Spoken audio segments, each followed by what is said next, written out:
All right. I believe this means we are live. Ladies and gentlemen, boys and girls, tech fans of all shapes and sorts and sizes and persuasions, welcome to another episode of the Monday Morning Tech Chat Show on the SGGQA podcast channel. I'm Juan Carlos Bagnell, aka Some Gadget Guy, the SGG of this terribly named podcast. Absolutely one of the worst names in podcasting history. But the QA is the important part because obviously that stands for question and answers. We like to make this an interactive conversation. We like to kind of chat out our feels. That's why I like to hold my show on a Monday so that we can kind of get a feel for all of the tech news that's come over the past week. Maybe news broke over the weekend. We have a chance to really kind of keep up with it, not just read headlines and get outraged, but see where these stories evolve. We're already seeing an incredible group in the chat this morning. Excuse me. You're going to be hearing a lot of that. I'm going to try and do this. So, especially for replay crew people, if the audio is suddenly cutting out, it's probably because I'm coughing or something like that. But we've got Dave Burns, Mountain Dew Lou, Scoop. We've got 2 Turbo, Barry Johnson, Vazikos, Aditya Anil, Kappa Cash, Simon Says Hypno, Blue Man Rule, David Lockwood, J-Man 150, Tobias Headland. Who else am I missing? Oh, and yeah, and Dave Burns just popping back in to say Happy Monday, nerds. So, there's a tradition on this podcast where the last Monday of every month we do a pajama podcast. And I've actually gotten some criticisms from folks who say things like, hey, Juan, when we catch the live stream, your pajamas don't seem to be any different than your normal collection of ratty hoodies and worn out novelty t-shirts. So just special, because this is a special pajama podcast, I dressed it up a little bit with my grown-up button-up pajamas and a little knit cap here just to be a bit comfier, because we didn't really have a pajama podcast in February. With MWC and a ton of smartphone and accessory announcements, like we were under embargo for a bunch of stuff over all of February. Excuse me. I couldn't do a pajama podcast in February. It was just too much news, and I was very surprised at the amount of really cool stuff, the really exciting stuff that we got. Because we had so many phone announcements for 2024 that happened months earlier in 2023. And getting to MWC, I was really concerned. Like, what are we going to see that's going to be that exciting? And a lot of these companies really brought some fun stuff, especially to the international market, where now we're sort of staging Chinese release for smartphones earlier, and then the international market gets their hands on stuff. But I think these companies have all done a really good job of kind of piecemealing out some things so that there's still stuff for us to get excited about when we get to MWC. So, to give myself a break, and you can hear in my voice, and the fact that I've already been like muting my microphone and clearing my voice, I am beat. I am whooped up pretty bad. So this is going to be a really casual, rambling show. I don't have my normal, news block and gadget block and like trying to structure. I really feel like we can go wherever this chat takes us. Like Al already called it. Al Sabachley, some sick gadget guy? Question mark. And I kind of feel like a part of the Dave LMAO structure for your podcast. Yeah, I'm real bad at keeping the podcast organized, but there is like you can go to the podcast posts on somegadgetguy.com and see that I do organize things like links that we talk about and stuff. I have zero. There is news blowing up all around us. Apple facing a record-breaking fine from the EU, and Google laying off YouTube Music contractor developers, and like there's stuff that I could sink my teeth into. I have a web browser up with nothing in it, so we're really gonna go wherever the chat takes us. Oh, Dave, that's dirty. And Al Sabachley is like, yeah, EU, baby. So that's actually part of in the title. It's part of where this whole last week completely got out of control. I'm working on a couple of sponsored videos. These things are taking forever. I have a laptop that I would love to tell you more about. I've got some other products and accessories that I would love to tell you about. And embargoes have been pushed back, and the process of getting approvals on the videos just takes forever. And let me tell you, if you're trying to kind of keep a YouTube channel afloat and you don't have like a staff to help you manage all of this stuff, it severely cuts into your time to be able to do things like use the gadgets and review them and talk about them when you're trying to make these other kinds of sponsored conversations. And then you also know the second I say sponsored in a video, YouTube's going to bury it anyway. So, it's it's pretty tough. So this whole last week, I'm trying to just kind of tread water.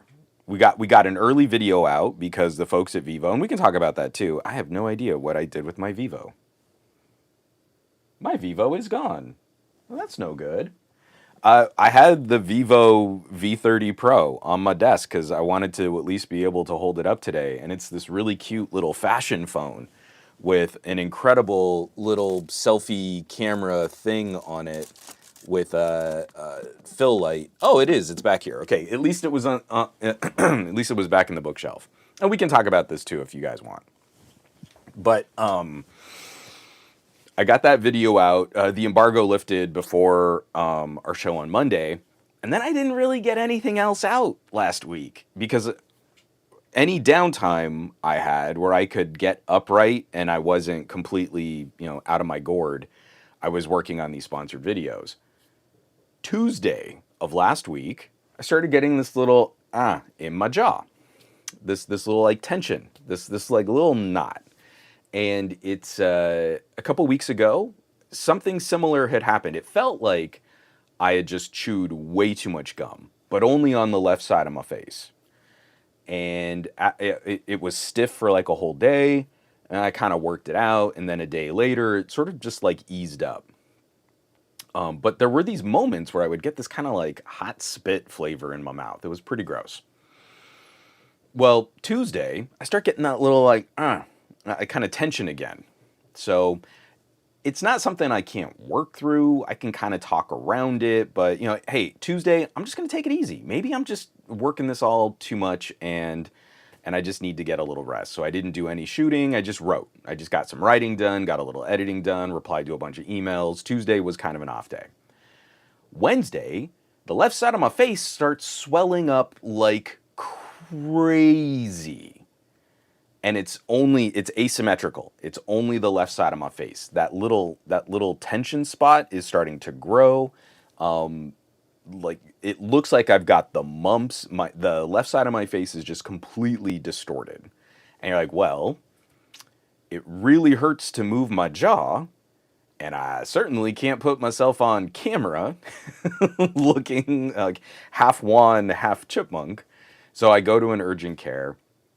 And they're kind of poking and prodding, and like the doctor kind of walks in. Like that really reassuring feeling you get when a doctor's like, "Hey, we're just gonna kind of check things out. What's going on?" And then they really look at you, and they're like, "Oh," like that feeling when a doctor goes, "Huh."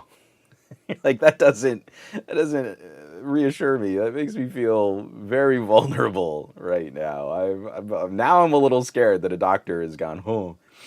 So they're kind of poking and prodding around, and in squeezing, again, I get that just like this little taste of a hot spit in my mouth, and it is so gross. The human body is revolting. I don't know how we live in these flesh machine things. They're just constantly breaking down on us, and they're super gross.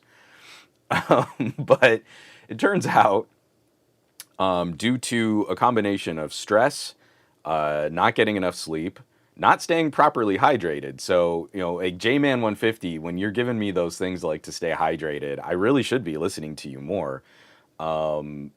Stress, lack of sleep, and not staying properly hydrated. I had an impacted salivary gland. So just the little gland, and you can kind of feel like the little hole in your cheek that helps you salivate.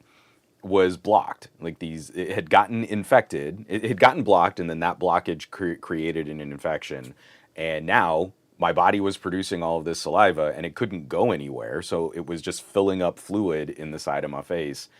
And it's so gross. So the doctor is like, okay, well, one, we got to clear up this infection. They put me on anti. I was on an anti-inflammatory just to kind of reduce it, but they gave me a Z-Pack just to kind of help clear up the infection. I hate taking antibiotics because like they wreck my stomach. But 5-day course, not that serious. And then he was like, okay. So one of the other things, warm compress, we just got to try and loosen this up. There are these like little hard crystals that form because of your spit, and it's super gross. But that's what's blocking all of this up. So plenty of fluids, warm compress, warm fluids. You don't want scalding hot fluids, but just warm. Anything you can do to kind of break it up. And then also, do you like sour candies? And I was like, I do. I've been known to enjoy some Sour Patch Kids, and I actually, as a kid, I loved Warheads and stuff like that. And he was like, great. So a punch of citric acid on top of some warm tea should help loosen all this stuff up. So it's the first time in my life where a part of my prescription was like sour candies. So I immediately go to fill my prescription, and I also pick up some lemon candies. And it did. It did the trick. It took 2 days for like everything to kind of drain, for everything to kind of calm down, and for my face to get back to normal. But now we're talking it's Friday, and I am wiped out. It took so much energy out of me to get all that set up. So nothing got shot for the YouTube channel, and I even tried like doing some writing, and I was like, well, maybe I could turn this into a written piece, but really I want this to be a video. And then there was a post I wanted to put up on the Patreon that also got delayed too. So if you were wondering why Juan was a little quieter or just kind of hanging out on social media a bit more than usual, that was it. That was it. I had a tiny little gland in my mouth that caused my face to almost explode, and it's just really gross. The human body is really gross. So we need to take a quick pause here. T-Bubs45 subscribed with Prime. They've been subscribed for 4 months now. And this fanfare of glory, courtesy of one Mr. Barry Johnson, who hooked me up with the Stream Deck, is for you. I hope that actually played through. All right, good. So Gormlord, thankfully, no. I was worried it was any number of things. Like I'm on a bunch of, because of my psoriasis, I'm on medications that kind of reduce my immune system response and stuff like that. And I'm regularly getting blood work done for things like, do you have, what is, it's not, well, I mean, they're constantly checking me for like cancer. So that's already scary. If like a lymph node is swelling up on my body, I'm freaking out about that. Oh, like TB and tests like that. So I'm constantly getting blood work for that. So thankfully it wasn't tetanus, because I don't know that my body can fight stuff like that very well on its own right now. Simon says, Hypno, that sounds awful. It was pretty bad. It was really gross. Blue Man Rule. I didn't know that this was a thing that could just kind of happen like this.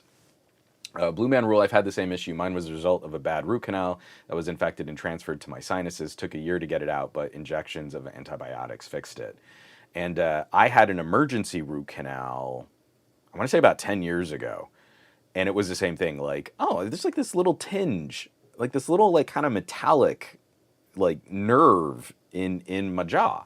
And then by that evening, I was doubled up in pain on the couch, like emergency dialing my dentist, just like, what the heck is going on?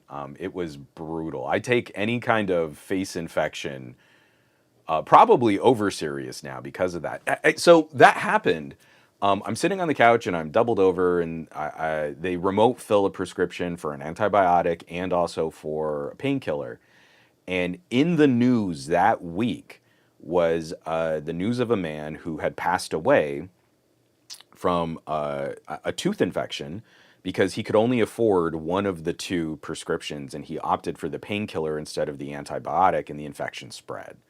And so now it's like, I can't I can't mess around. If I have an ear infection, I'm going to like the most expensive specialist that I can find in UCLA's network, and my that will at least partially be covered by our insurance. Like I'm not messing around with any of this anymore. But it's definitely kind of owing to the current climate of how we all get work done, of how we take care of ourselves. I'm not doing a very good job of taking care of myself right now. I'm trying to tackle, projects that pay versus projects that are the more passion projects versus, sort of the side gigs that I still run for media and voiceover and for production work. And stuff is starting to impact. Like I've been borrowing time from sleep and eating and exercising, and I got to stop doing that. So unfortunately, that kind of means like the thing that will probably get impacted the most is the free YouTube stuff, where I want to focus more on getting things out for the Patreon and then also making sure I'm keeping all the side gigs happy too. So it's pretty gross. It's pretty gross. Yeah, did you know? I just thought it was clever. It's forcing the glands to salivate, forcing the blockage to clear. That doctor is smart. And again, it was like I haven't had these kinds of sour candy. This podcast not sponsored by lemon flavored candy company, so I'm trying not to do that and like hold it up and like this was medicinal. Actually, that's kind of funny. This isn't lemon heads for enjoyment. This was medicinal. But also, he was saying like it is gonna kind of create more fluid and stuff moving around in your mouth. And with me drinking a ton more water over those several days, I'm sure it helped too. But it was just like, yeah, the citric acid might help break up some of that blockage too. And it was like, wow, I had forgotten how much I loved like this little punch of super, super sour before it gets sweet. And it was funny because I had like two of these big bags. So I would, if you've ever had one of these, it starts really sour and then it gets kind of sweet. So as soon as it started calming down and it was getting sweet, I would spit it out and then get a fresh one just for the extra burst of the really, really sour stuff. It's so, God, it's so funny. Yeah, Kapakash, a doctor prescribing sour candy, best medication ever. And Simon, thanks for that. I'm glad I'm feeling better too. It was a ridiculous couple of days. Absolutely ridiculous couple of days. Dave Burns. Tim Apple tried to silence you. Turns out, if you don't use iPhones, Apple can beam blockages into your salivary glands to stop you from commenting on Apple's shenanigans. Ugh, so bad. Oh, Scoop. Oh, that's terrible. I had one under my tongue. It sucked. And again, you describing that, I'm so grateful it was like up on the side of my face. Cause like it didn't impact like being able to talk. It hurt to move my jaw, but I could still like talk. If the swelling had been like lower or in one of like the bottom or like kind of down more where like tonsil stones might be, I can't even imagine how painful that must be. Oh, Aditya, no joke, man. Afford. This is a human life we were talking about. We really goofed up with our healthcare systems. And Dave Burns right after, healthcare radicalized me too, lol. Yeah, it's pretty bad. Oh, I'm gonna take a drink of coffee here. Yeah, Dave, that's exactly that guy would probably be with us if he could have gotten both medications. I mean, like I remember showing that to my wife, and my wife is the worrywart in the household. I don't know. Let's keep an eye on it. If it gets worse, then we'll take you to the doctor. But after that, and this is like years before Lex was born, after I read that story and realized, like, holy cow, that could have been me. If I had just opted for the painkiller, maybe I'll start the antibiotic tomorrow, and then the infection had spread. Um, yeah, I mean, like I back then, I definitely could have seen a Juan who would have made that decision to space things out or wait a little longer. Let's see if it calms down before I talk to my doctor. I mean, I've had other weird, painful things before.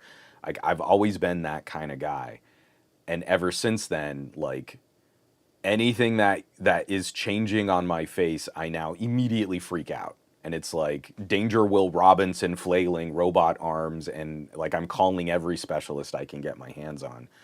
I recently, a couple years back, I lost my aunt, and she was a brilliant school teacher, but she was constantly working for school districts in Orange County, in the more red areas of Southern California, and constantly working on contracts where she wasn't a unionized teacher and she wasn't getting the same benefits. And the only reason she had health care at all was because of the Affordable Care Act. But she started getting this kind of like numbness on one side of her face, and then her face just kind of fell asymmetrically. Like she couldn't control her eyelid, or her mouth wasn't working the way it was supposed to. And even with all of her family members saying like, you got to go check this out, she didn't understand how the ACA worked. And so she waited. And it turns out she had a very serious medical condition, and she ultimately passed away from that. And those kinds of things have like scared me so bad. Like little cuts, little scrapes, and maybe I'm overreacting, or I'm trying to clean things out, or I'm using, harsher antibiotics than I probably should be. But this has hit close to home too many times for me to just play it off. And I'm very grateful that I'm lucky enough to be able to afford a slightly more aggressive medical response. And then I think there are a lot of people in the wealthiest, most prosperous country on the planet who have to make that choice every day. My face has gone numb on half of the side of my face. Maybe I'll check it out tomorrow. And that's not okay. And it's difficult to see those types of individual situations play out time and time and time again, and not get a little worked up that we're not really looking out for each other as well as we could be. Yeah, Al, you know what, man? I'm trying to take this a lot more seriously. Al says, I'm a contractor, and no matter the amount of projects I have to tackle at one time, I never skip my workout or a healthy lunch or at least 6 to 7 hours of sleep. So, one of the things that Marie and I have talked about is our bedtime routine is not super healthy either. That came out really funny that I'm about to talk about me and my wife's bedtime routine on a podcast. I'm sure she's probably totally cool with me sharing personal information about stuff. And also, the phrasing sounds a lot more suspect than I probably meant it to. But I'll blame it on like yesterday was my last day of the antibiotics round, so I'm still upset stomach and kind of foggy. Uh, what I mean is, we finally get Lex to bed, and her bedtime isn't late, but this is a little girl that fights sleep. She is primed for FOMO. She does not want to miss anything. She has tons and tons of questions. As her body is relaxing, her mind is spinning. She's a lot like her dad. So once we get her to sleep, that's when Marie and I feel like, hey, we can put on a TV show we want to watch. It's a little bit more adult themed, action or gore, or even just like harsh language. And then we end up watching an episode or three. Not, let's put on an episode and then go to bed. It's like, hey, we're lazy on the couch, probably almost falling asleep on the couch. And then it takes so much more effort to get up and go to bed that we don't end up going to bed until like midnight. And then we got to wake up early to start everything all over again. So, especially with me not feeling well and being kind of sick, the last couple nights we've started changing that up too. The time we get to spend together, unfortunately, will have to be reduced so that we can get to bed at a reasonable time, get a reasonable amount of sleep, and then hopefully we'll feel better in the morning. Marie's saying it's already working for her. Like the last couple days, she's felt better just because she's gotten like an extra hour or two of rest in bed, and then the rest of the day seems to be working a bit better. So yeah, Blue Man Rule. Yeah, lemon heads are old school candy. I have not had Boston baked beans in so long. I genuinely cannot remember what they taste like. The last time I had Boston baked beans, my dad was stationed in Boston, which means that would have been fourth grade for me. Holy cow. You just literally writing Boston baked beans just like sent me on like a memory quest of when my dad was stationed in Massachusetts. Man. Okay, yeah, that just kind of broke my brain a little bit. Sorry, Blue Man Rule. I'm gonna have to dig some up just because I can't remember. I just can't remember what those taste like.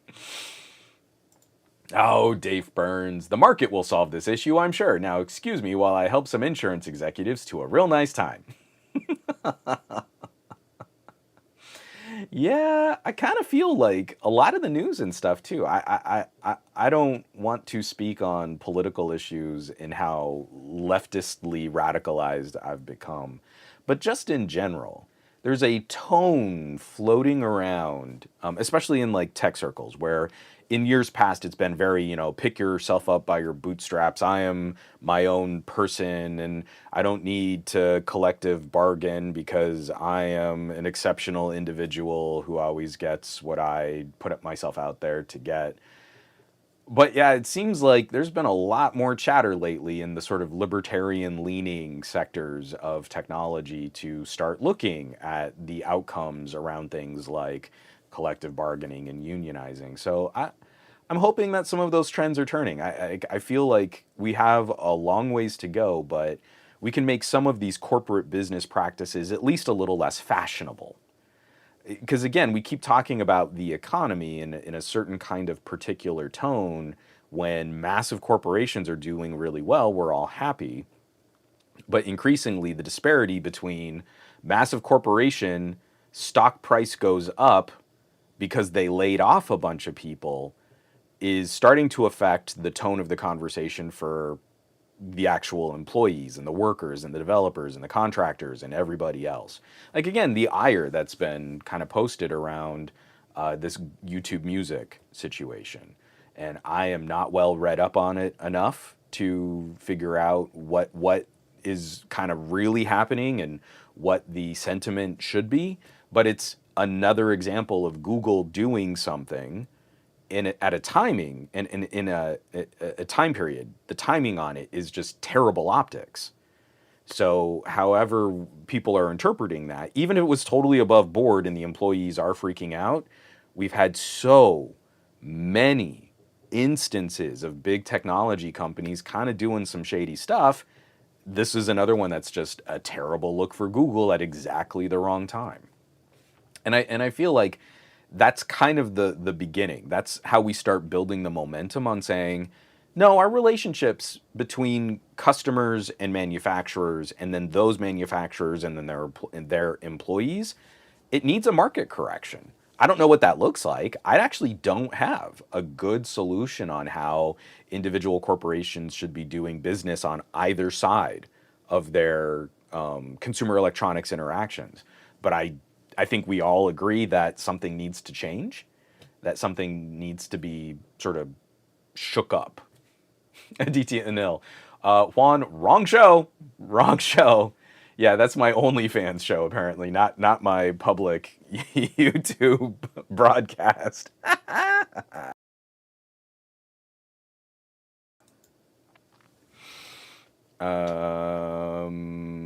Getting down here. J-Man 150, the 14 Ultra and the Vivo V300 Pro.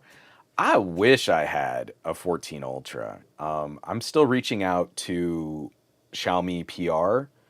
I'm kind of curious to see, they might be shaking up some of their PR relationships, but I have the 14. And this is a video that I put out on the Patreon early access, and it should be going live tomorrow or Wednesday. But even just seeing what Xiaomi has done with the regular 14, the camera technology that Xiaomi is investing in is surprisingly aggressive. And they did a massive partnership with Sony to get new 1-inch camera sensors out on their phones. And now they're doing a partnership with OmniVision that is blowing my mind right now. So I'm hoping I can kind of continue that conversation with the 14 Ultra. If they don't send a 14 Ultra, unfortunately, I think I'm going to have to take a pass on reviewing the 14 Ultra this year. The money I would spend on acquiring a 14 Ultra cannot be easily replaced. So if I buy a 14 Ultra here in the United States, there's kind of nowhere I can sell it.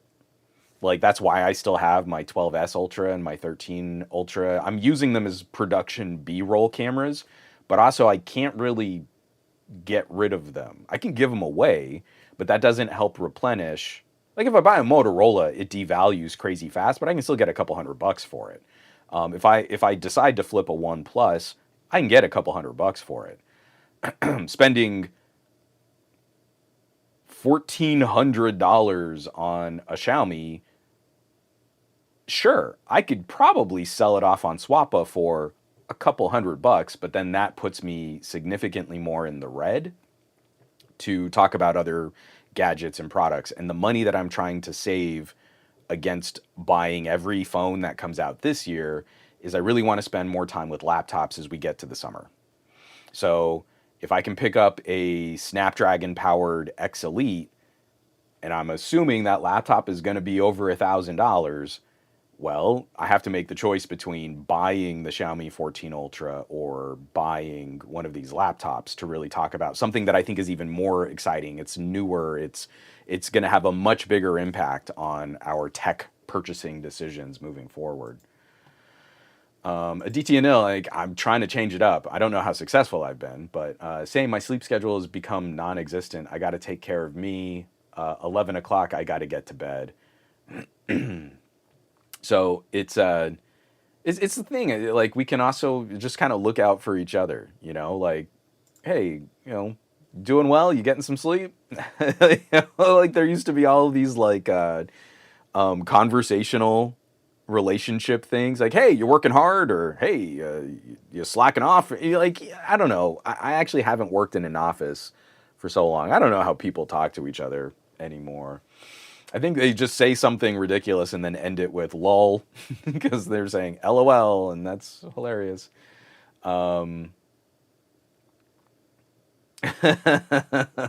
Sorry. Simon says Hypno. Cucker Tarlson didn't highlight Russian medical care? It's radical. He was so impressed with their shopping carts. Who could imagine technology like putting a coin into a shopping cart to keep you from stealing the shopping cart? It's amazing. Blue Man Rule, that crunchy sweet red shell with the peanut in the middle, Boston baked beans.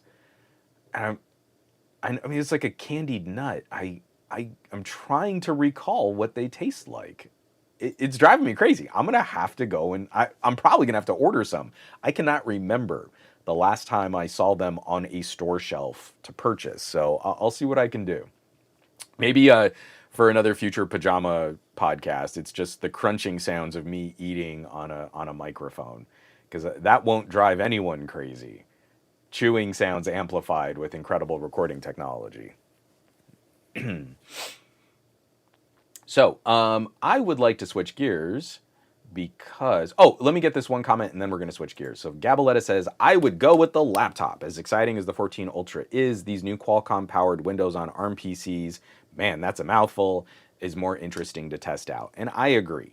I think this is the turning point in testing the future viability of sort of the Microsoft side of the computer landscape.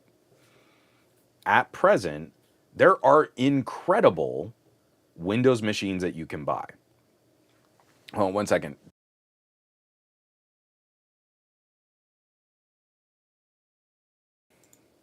Incredible Windows machines that you can buy. I don't feel like any current decently powered Windows machine really succeeds at being a good portable computer. Right now, I kind of feel like most of these are better portable desktops. You take it out of your home, throw it in a backpack, you go somewhere, you set it up, and you plug it in so that you can really use all of the compute power from an Intel AMD chipset or AMD or NVIDIA graphics. If you unplug that machine and it's running on battery power, you often won't get the full compute power of the CPU and GPU, and your battery life is radically short. Obviously, that can change up if you've got lower power internals, like you got a student grade machine or something kind of Chromebooky. But if you're going to do that, I've held up things like Windows on ARM tablet hybrids, like the Surface Pro 9 SQ3 and the Robo Ancala. Those are lower performance, like they're roughly as powerful as like an 11th gen Core i3, maybe a 10th gen Core i3. That's a respectable amount of compute power, right? That's plenty to get someone through their day, a student to take notes, work on documents, spreadsheets. I can get photo editing done. I mean, it's a little slow to kick and launch a program, but they're wonderfully capable little machines. But those are some of the only Windows devices that I feel really succeed at being the computer they're supposed to be when you're out on the go and you're away from a charger. Balancing higher performance internals, we're constantly fighting this barrier. An Intel Core i9 will not function at full power if you unplug it. I mean, I did that with one of the MSI creators. Here I am playing Control, and now watch as I unplug the machine and I go from like 120 frames per second in this game down to 30. And the computer immediately cuts you off. So I'm really tired of all of the nerd tryhards in my videos. Like I just recently put out another video just saying Windows on ARM is ready for more capable hardware. The operating system is great. What Microsoft has been able to do is incredible. And if you're a tinkerer, if you're an enthusiast, an actual enthusiast, and not just a lazy, apathetic tech nerd, your ability to run Linux and Windows programs, Linux, Windows, and Android programs is kind of incredible. What I can do on this underpowered Windows on ARM like Robo Ancala, yeah, it's not great. But people are complaining like, oh, but it's going to be terrible for gaming. And you're like, I don't think so. Windows on ARM isn't the problem. I can play Control at 20 frames per second on a Robo Ancala. Would you want to play Control at 20 frames per second? No. So don't we think the issue is getting more performance? And once we get more performance, your issues with like ARM chips in gaming will probably go away. Oh, but then you have to emulate all of your Windows apps. And that's a problem. Why? If you can run Windows on a MacBook, you're emulating Windows, and it seems to run about as well as a comparably priced Windows laptop natively. So yeah, a bunch of developers are going to have to get off their asses and start making compatible software for ARM. That's not the problem. If they don't have computers to roll that software out to, they're never going to make compatibility first. What they're going to need to see is that people are interested in a higher performance, lower battery draw computer like a MacBook. And then they'll say, oh, well, we want to be a part of that and we want to make sure we don't lose customers, so we'll update our apps. But this has been a part of the laziness. As like I see it in phone reviews a lot, but I'm starting to see it more and more in PC and laptop commentary. I'm a tech enthusiast, and I'm learned about technology because I know how to search wikis. I will not change any of my behavior at all. What you need to do is spoon feed me exactly the same experience that I've already crafted for myself, which is unique to my needs as a computer consumer. And then maybe I'll deign a new computer or platform with some potential for me to consider the possibility of maybe transitioning to that in the future, but I probably won't because I'm lazy and apathetic and I will never change my behavior because I deserve to be catered to the extremist. And that's the tone. And that's a crappy tone because it completely ignores every trend we're seeing in PCs and and electronics. And moving forward, there's a reason why ARM is being singled out as the transition point away from x86. I hope this means that Intel and AMD are really going to get after x86 efficiency. I think we've gone a few too many years with yet again, like Intel kind of racing for a performance crown at any energy cost. But I don't think x86 is going to be able to turn that around in the next 2 or 3 generations and catch the incredible efficiencies that we've seen from ARM. Just the threat from Apple with the M series chips doesn't seem to have motivated Intel to significantly redirect their energies towards performance per watt. The MacBook crushes if we're talking performance per watt. If you're talking about the performance crown at any energy cost, yeah, that's still Intel in terms of single core benchmarking performance, but at substantially higher energy costs than even what you might get out of an AMD system. So it's telling that NVIDIA is looking at maybe dabbling back again with ARM CPUs. AMD has been talking about some investments in what they might be able to do with ARM CPUs. MediaTek is looking like they might release a new Companion. That's the chip that they use in their tablets and in their Chromebooks, because they will probably want to get on board Windows on ARM. Like, tech enthusiasts who think they know what they're talking about, looking at this market but going, but I have to use an x86 application that hasn't been updated since Windows 7. That's what average consumers care about, is legacy software. And I promise you, every single time I've handed someone like my Robo and Kala, and I say, like, you could use this all day. And they're like, oh yeah, but I mean, like, like Windows all day. You're like, no, like Android all day. And they're like, but there are no fans. I mean, it runs a little warm, but how can it cool itself if there aren't any fans making a ton of noise? And you're like, because it's more efficient. Oh, and you can still play some games on it? Yeah. Look. Here's Hellblade, Senua's Sacrifice, playing at 10 frames per second. You won't want to play it that way, but you can. Oh, let me get a drink of coffee.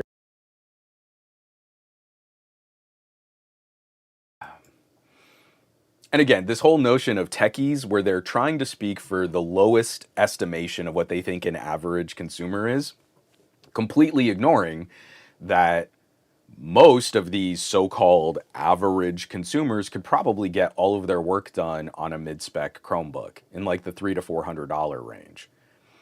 So if they're willing to step away from some of the apps and services and UI that they're familiar with to get an inexpensive web browsing machine that can handle their needs, why are we concerned about them needing to change up a few of the apps that they would use on a Windows on ARM machine? That makes no sense. That argument immediately falls apart for the people they say they're the most concerned about. It is so patently, it's such a low effort, dishonest criticism to throw at the future of Windows on ARM. That's what consumers care about. Obviously they don't, because I've had a couple family members in my circles of family and friends who are like, oh, well, I wanted to buy a new laptop, but really what I wanted was, like, I didn't want to always have to look for a charger. And then they moved to a MacBook. And guess what? They're using totally different apps and services on their MacBook, and they seem to be getting everything done just fine. And for their needs, I was so excited when I saw that they had opted for a MacBook, because what they cared about most was being able to do these things away from an outlet. And I didn't want to have to field that tech support call like, hey, is there any way that I can run my Acer with a Core i7 better when I'm on the road? Because the answer is going to be no, unless you want to invest in a bunch of portable batteries to try and keep that thing topped off. And you have to buy big enough batteries that you can supply the correct wattage for that charger. And how many times we've seen, like even Lenovo, business grade machines, and they've got this great little Windows Core i7 machine. And then they give you a charger that can't supply the wattage that the machine draws. So if you use that machine and you're really using it at like its full performance, you're still draining the battery. The charger is only slowing your battery drain because it can't keep up with the power demands of the laptop. And I just feel that's dumb. And I feel like so many people would be willing to say, like, okay, that ancient program that you've been using to do this and this, well, you're going to have to move to this other app because that old program is incompatible. But now, when you want to use your laptop on a road trip, it'll go hours before you need to even think about plugging it in. I just spat all over my keyboard. And all you have to do is switch from this app to that app. And they're going to be like, cool, thanks. I don't get it. I don't get this apathetic. I need it to be exactly the thing that it's always been for me in the past, but with like a 5% improvement to CPU performance. Like, that's not a tech fan. That's apathy. That's an entrenched. I need everything to just cater to exactly the way, and I won't change my behavior to get a better solution. And I won't acknowledge that other people on the planet exist who are different than me. I might be way off here. If there's something I'm missing, and you've really used Windows on ARM, and then there is a glaring hole in this operating system strategy, please clue me in, because I'm not seeing it. I'm really not. The first machine I reach for when I'm not editing video at this massive workstation is my Robo Ancala. It's sleek. It's got an amazing OLED screen. I don't think about plugging it in, so it goes for a whole week, really, and just kind of popping it up, writing out some notes, closing it down, firing up a web browser. I've done most of my thumbnails while I'm sitting on the couch, a little pen support, and I'm firing up GIMP, and I'm moving layers around. It's not as fast as my beefy workstation. My beefy workstation is in a steel server chassis that really should have two people lifting and moving it. I don't know that I'm breaking any news here, but Qualcomm Snapdragon 8CX Gen 3 ARM chipset, not as powerful as a second generation Threadripper and an NVIDIA RTX 4070 Ti. Oh, noes. But I'm telling you, like, I fire up my Vivo, my X100 Pro, and if Geekbench is in any way reliable, they say their scores should be comparable between mobile chipsets and desktop chipsets. I don't think that's really true. But if they are accurate in any way for the kind of compute workloads that we can put on a phone and compare that against a laptop with an x86 CPU, the Dimensity 9300 is as powerful as a 12th generation Intel Core i7. And while it's shocking for a phone to see that CPU can draw like 12 watts at full load, it is as powerful as a Core i7, only drawing 12 watts. Anyone want to look up what a laptop Core i7 12th gen draws at full load? Because I think it's a bit more than 12 watts. I feel like our phones are so much more efficient for that performance per watt, for the workload they can really achieve. And what we are dealing with is getting more developers to support them with good software. But if I have to switch from editing in DaVinci Resolve, and then I just gotta kind of cut something together real quick on my phone, it renders faster on my phone than it does on this beefy workstation. So the time I lose in editing on a touchscreen, I gain back in rendering really high quality 4K video. Dave Burns, when your Core i7 is off, it draws 0 watts, which is exactly how you should use that i7 on the road. I want to say TDP on a 12th gen Core i7 is it 28 watts or is it 30 watts? I honestly can't remember. I used to memorize all this stuff, but now I just look it up. I got lazy myself. But I want to say that, like, you've got comparable scores in a synthetic benchmarking app like Geekbench at 1/3 the power draw.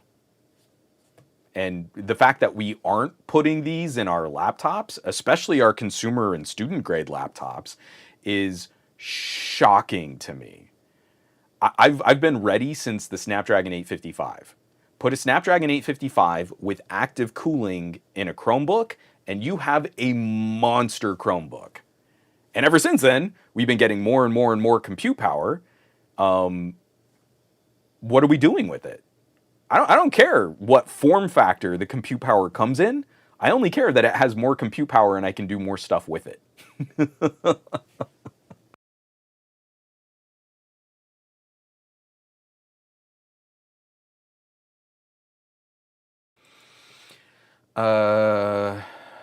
Yeah, I've been curious about this too, Michael. Michael Corcoran says the Chromebook Plus models only seem to be applicable on x86 chips for some reason.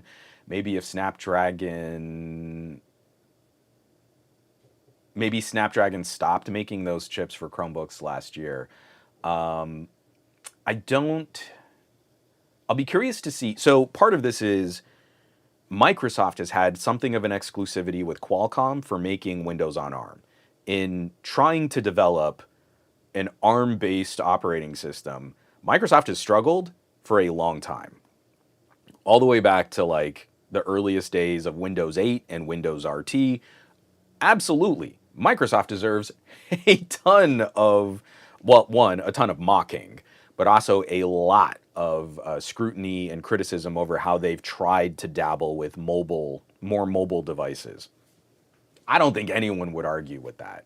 But once this exclusivity ends, that's why I think we're hearing these little leaks and rumors, these little bubbles of interest from other silicon manufacturers.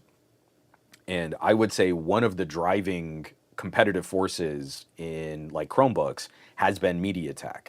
So I'll be really curious to see if, like, again, give me a Dimensity 9300 with active cooling in a Chromebook, and I'm very confident that chip will significantly outperform a Core i5, a 2-generation-old Core i5 with a significant savings for the battery life. And it won't matter if you call it a Plus or a Chromebook Pro or something like that. It will be a comparably powerful machine that gets better battery life. And I think especially someone who uses a Chromebook would be very interested in that combination. But unfortunately, I don't think we can get there until we see that this is kind of opened up a bit and that companies like MediaTek know that they can sell a purpose-built laptop-grade chip beyond just the absolute cheapest Chromebooks. When you can see a MediaTek sticker on a Windows machine, then it opens the floodgates. Then it makes sense for them to throw Dimensity stuff all over the place. Yeah, Lax Pro, I still don't believe that Geekbench is legit here, but Lax Pro says, my Snapdragon 865 scores a single, I'm assuming this is a single core, 1185, my Ryzen 7, 1199. I've been playing with these little mini PCs, and often, especially for AMD, a little less so for Intel, AMD will significantly outperform in multi-core performance. But you get that single-core score, and I don't see it. I don't see how it can be totally true, but Geekbench says for their benchmarks, for their tests, those should be comparable results. I know I see it when I run a video render through LumaFusion. It is capable of shockingly fast performance on that Dimensity 9300. So I feel we've been overlooking a lot of compute power over the last several years. Oh, Lax Pro. Yeah, that was single core. Multi-core is 2,000 point difference, but still. Again, a 2,000 point difference in multi-core, that is significant. But I would also imagine that at full load, a Ryzen 7 is probably tripling the power draw of your Snapdragon 865. It's a Snapdragon 865. That is 4 years ago. I'm trying not to sound like, was it Jeremy Piven from Grosse Pointe Blank? 10 years! That's 4 years ago. That's an eternity in technology. And we still keep pretending like, oh, this new Intel chip is 7% faster than the last Intel chip. And you're like, I don't know that I care. Going from a Snapdragon 8 Gen 1 to a Snapdragon 8 Gen 2 was shocking performance improvements across the board, incredible GPU performance, incredible CPU performance, and they cut power draw year over year. So miss me with the most outright, obviously powerful system at any power cost, and find me a better performance per watt. Let's see. Blue Man Rule. Intel Core i5 12400 has base TDP from 65 watts up to 117 watts.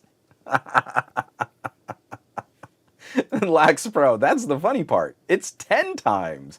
It's a 10 watt chip versus a 105 watt chip. I don't know. I think short story, incredibly long. I really need to focus more time on Windows on ARM for this year. And hopefully it can still kind of dovetail with some of the conversations we might have about things like Android apps. Like I might start doing like, hey, this was a fun little Android app and I could sideload it on my Windows machine and now this is cool. It's running natively here and it's running better than any premium Android tablet you can buy. And it mixes directly with your Windows apps. You don't have to like dual boot or detach a keyboard or do anything. It's working exactly the way, like Threads. So before we got good web support, browser support for Threads, I was still using it on my Windows machines because I would sideload the Android APK. And it worked great. You just do like a little like skinny dock to the side and there's your Threads feed in the app just like it was on your phone. Brilliant. Worked great. Why not do more of that? You know, like I'm not expecting like my great aunt to be able to figure out how to sideload an APK using the Android subsystem for Windows.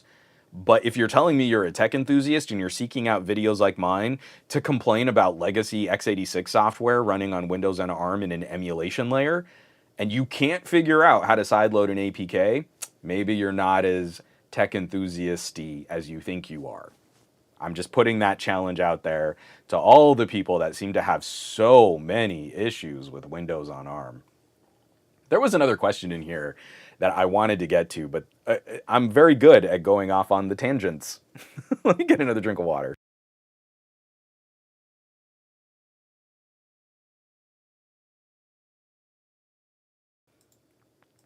Gormlord says, I'd like to see you do more stuff with Modbox, Wine, Box 64, Cassia, etc. on Android. And I am playing with some of that. So the first one that I think I might do, I mean, it's not even going to be a super deep dive. It's not going to be mega technical because I've got a lot of stuff that I need to catch up on to understand like how to get better results out of it. But I've been really impressed with WinLater. And one of the first programs that I loaded into WinLater was Audacity. So if you go to my Patreon, you'll see I run all these performance tests like video rendering and podcast mixing and batch photo processing. And I think I might add an emulated Audacity to that test. So I set up a project and then I see how long it might take to convert that down to an MP3 that I could share on a podcasting service. Like it's a lot of compression, but it's a lot of compression in an emulated Windows space running an x86 program. It's running Audacity. And that seems to be consistent enough that I can run it on multiple different phones and then say like, you know, we talk about your phone maybe potentially replacing a laptop. And here we go. It's kind of doing it. It's kind of making this work. So that's absolutely something that I'm looking at taking a look at. I mean, if only it's just for my own edification. And then if I can find some other really good, maybe 2-generation old AAA games that you can run in a good emulation space, I want to show that instead of showing off something like Genshin Impact. I'm so tired of people saying, I use Genshin as a benchmark for Android because it's so poorly optimized for Android, but then I directly compare those results against running Genshin on the iPhone. where we know Genshin is much better optimized for the iPhone. And like, you're not really giving us an oranges to oranges comparison. That's not a legit way to benchmark things. It's kind of the way that you give Apple a performance per watt win. Because we know that as close as we can compare those two, that game on two different platforms, that the Android side is now starting to outperform the iOS side, but at a slightly higher power draw.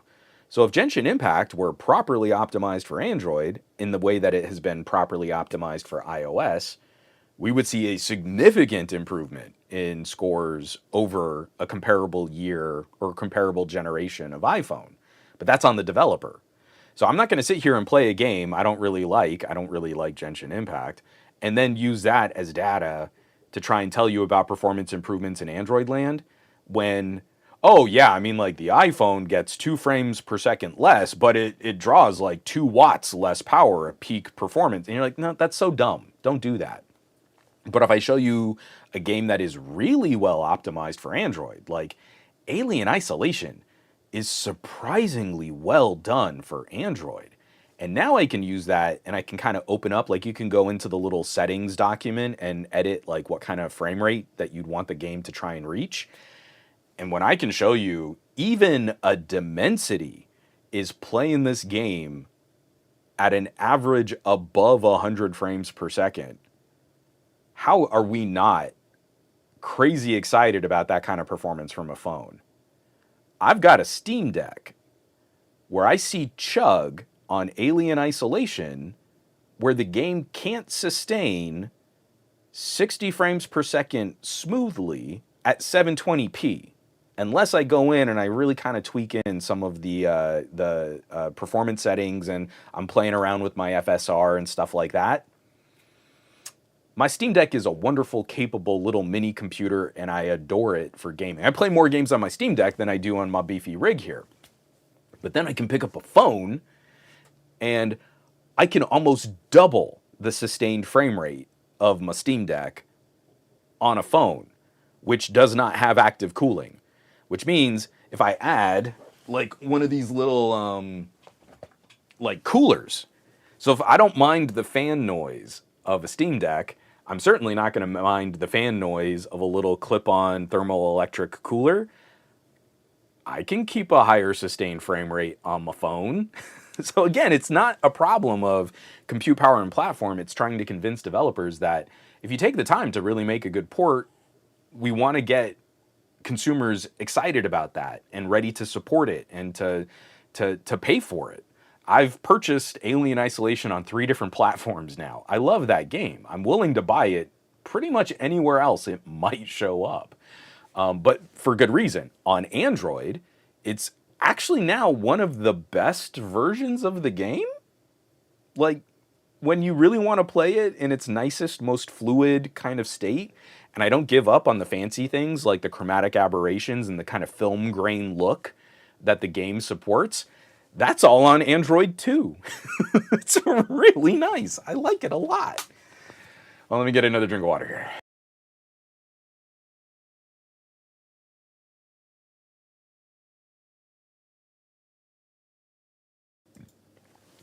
Oh yeah, Gabaletta. My laptop with a 330 watt charger can't keep up with the power draw of the laptop to keep the battery maintained. Not even charge it, just maintain it. And that's the same thing that I found with that Creator, the MSI, is it is so aggressive in power management.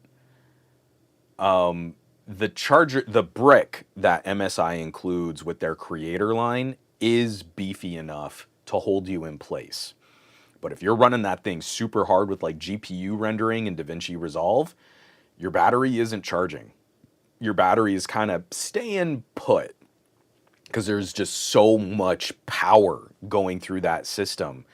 And like the heat on that battery is another massive concern for the performance of the system. So I am so sorry. There was another question in here before we got totally sidetracked. And I wanted to get back to it because it was a good question, and I was going to try and talk about it. James McDonald. James McDonald. Hi, Juan. Do you have any recommendations for ANC headphones for someone with autism and sensory issues? So, James, I come from a family of engineers, and we are hyper aggressively puppy dog like individuals. I will never claim that I am on the spectrum or that I am dealing with clinically assessed issues with ADHD, but I know I am very sensitive to stimulus, and I've worked my entire life to kind of track down what it is that seems to kind of trigger me in different situations. So when it comes to ANC issues, first, the age of the issue definitely needs to be taken into consideration, because I feel one of the things that happens like in younger individuals is we're giving them products that aren't really a great fit for their biology. I just recently did a headphone review, the Puro Sound little kid Bluetooth ANC headphones. It is a big deal that they have made a nice premium tier headphone, but with smaller ear cups for smaller people. And also, like, if there's like a lady in your life who is very, very petite, funnily enough, headphones made for kids might fit their ears better. And when the fit is more comfortable and it's more biologically correct, sound quality improves, isolation improves, so it helps block more sound passively, and then you get bigger and better benefits out of the active noise cancellation as well. So first of all, that's the major thing. I actually don't have one kind of recommendation. For me, when it comes to something like you're wanting to use headphones because you're trying to find not only just good entertainment value, but also good passive focus, it contributes to your ability to focus on a task. I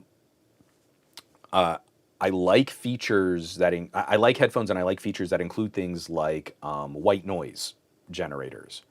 So I think Soundcore does this pretty well, where you get some Soundcore headphones, you go into the Soundcore app, and now the newest version of the Soundcore app has these little kind of like plug-in modules where you can create your own white noise or background noise environment, where you can do things like they have a whole tab that's like restaurant sounds. They have a whole tab that's nature sounds. They have a whole tab that's weather sounds. And you can sit there and you can say, I want to hear rain in a cafe while people are eating. And you can put like 3 things together and change the volume on each thing so that you've got sensory information coming from the headphones that's not going to be as distracting as music, and you can control the soundscape for how that all goes through.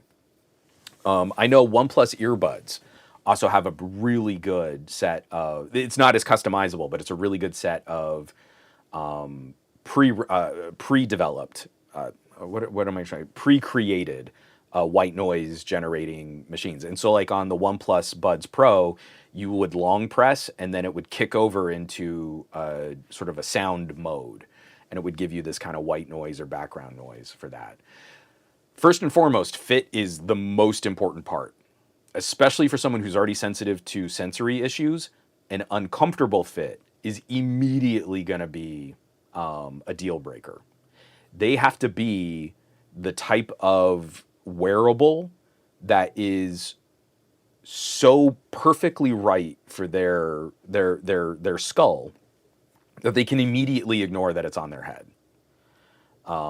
Some people are going to be more sensitive to that than others, but especially if you're already dealing with sensory issues, ADHD, and autism, that you need to pay very, very, very close attention to that first. And then from there, you can look at some of the other features that might benefit that individual. And if you can't find those directly built into the headphones, there are a ton of apps and other services that you can use, let alone just also kind of creating some of this stuff on your own. Get a free program like Audacity.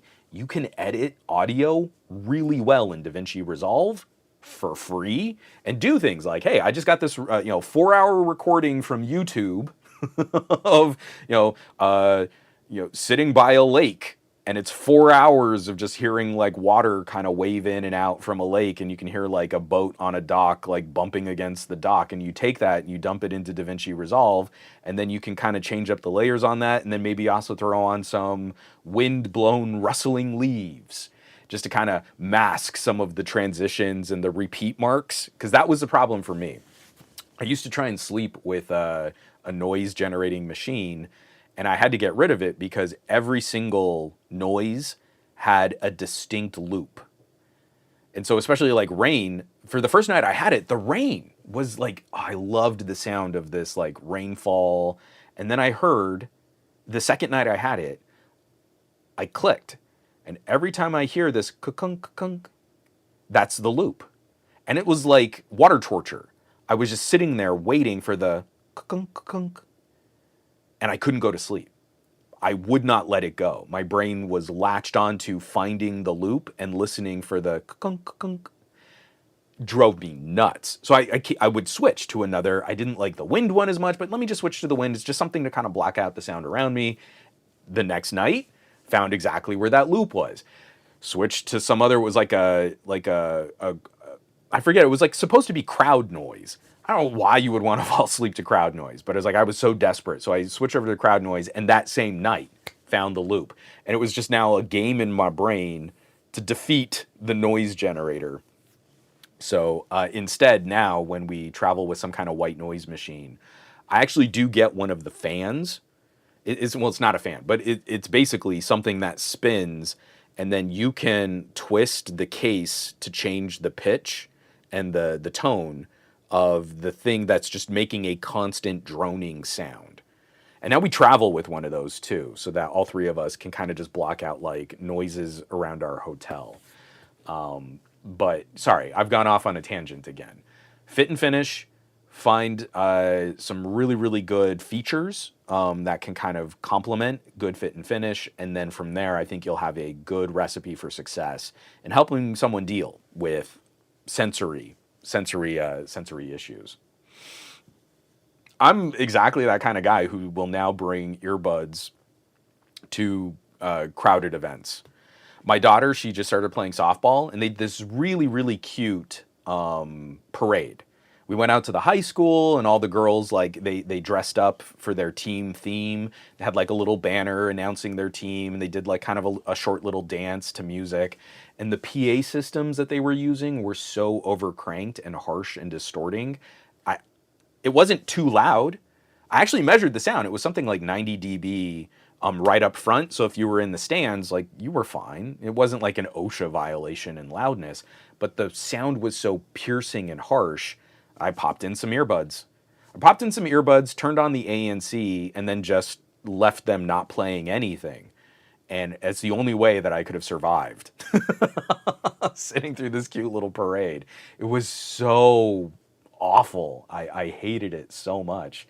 And then I put in my earbuds, and I'm like, ah. It's like I could feel all the muscles in my back like unclench as soon as I wasn't getting punched in the ear by a cheap PA system.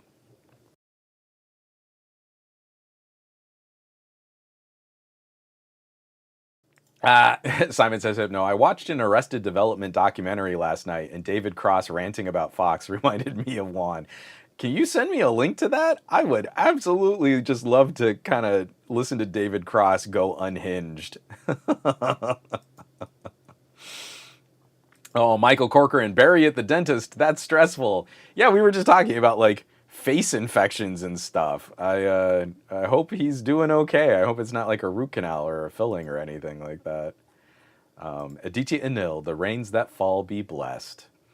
And from, oh, whoops, there we go. From Murder, I created my own noise for sleeping because of the looping and my brain's finding annoying frequencies after some time. I cannot stress this enough. You don't need to be an audio engineer. You don't need to know anything about, the intricacies of editing audio or video. Audacity is free. If you don't like some of the recent, because Audacity got bought out by like another developer, but it really wasn't as bad as I think a lot of people were trying to make it out to be. But there is also another free fork of Audacity. I think it's called something like Tenacity.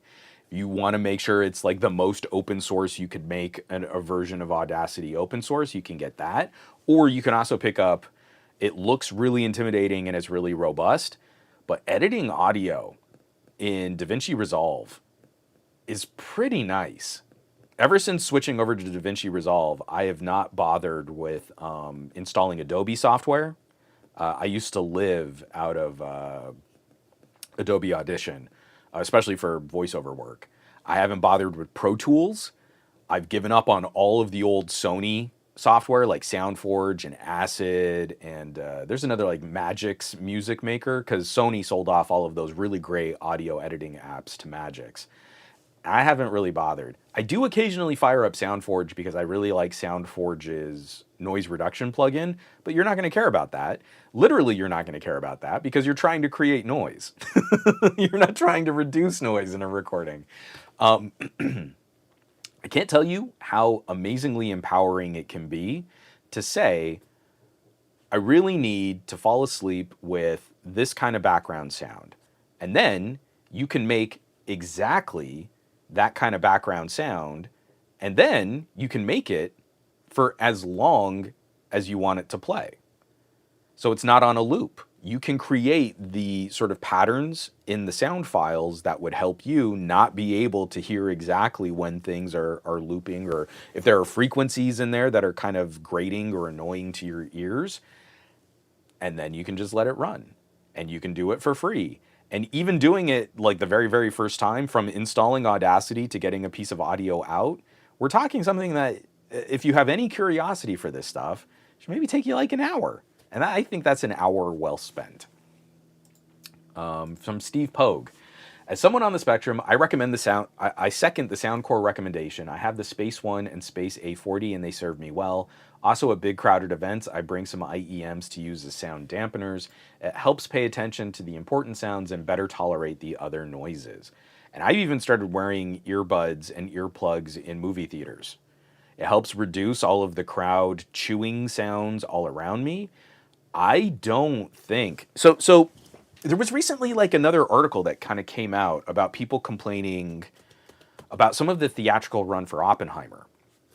It seems to be a thing that Christopher Nolan seems to fall into this trap a lot. It seems he edits and mixes his movies for the best possible theatrical experience someone can find. And that is not the reality for most moviegoers out there, that they're going to be in a really good IMAX or a really good Dolby Atmos situation. So then you listen to the mix on Tenet, and like, yeah, I can totally hear how people would have a really hard time hearing what's being said in this film, or Bane in The Dark Knight Rises, or the really like self-important kind of grounded, I'm mumblecore acting my way through the historical significance of the atomic bomb from Oppenheimer. I feel like Christopher Nolan needs to start doing like the lo-fi audio test for some of his movies. Or at least let an editor come up with a sound mix for cheap movie theater that has crappy sound system. Like, if you've ever worked in recording, one of the things that you often will do is take a band, you're trying to get the mix right on a song, and you'll take it out to like the worst car stereo out in the parking lot. And if it sounds pretty good on the worst car stereo out in the parking lot, then you're probably heading in the right direction. If it only sounds good on the most amazing near-field monitors or the most expensive headphones in the studio, you're kind of doing it wrong, because that's not how most people are going to listen to your mix. So, going to the movie theater, this really happened with Teenage Mutant Ninja Turtles, Mutant Mayhem. I had earplugs in for that whole movie. It was just piercingly loud, and it was really difficult to kind of hear what was going on, because everything was just sort of a jumbled mess in that audio mix. And I had Lex on her last generation Puros, because even she was complaining like, oh, this is really loud.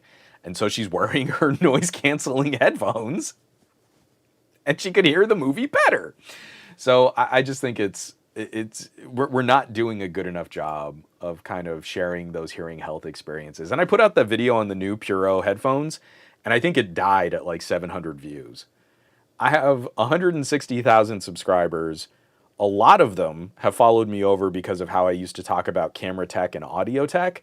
And apparently, only 700 people on the internet care about better headphones for their kids. So YouTube has already completely killed that review.